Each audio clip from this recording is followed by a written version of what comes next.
अस्सलाम वालेकुम जी। ये आप देख सकते हैं ये मंडियां का इलाका जहाँ पे हर बार जो है ना वो सैलाब आता है।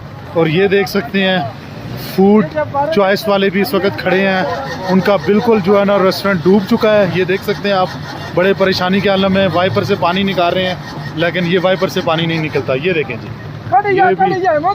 ये बाबर भाई और शाह साहब भी हैं। ये देखें ये मनाजर, आप गलियाँ और जो रोड है वो नहरों की शक्ल इख्तियार कर गई हैं। ये देखें, आओ जी शाह साहब आओ। ये आप देख सकते हैं बहुत ही ख़तरनाक मामला।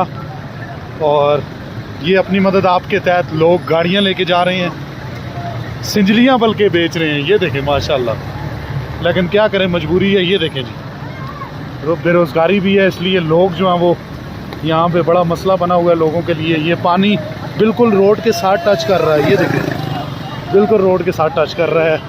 ये ख़तरनाक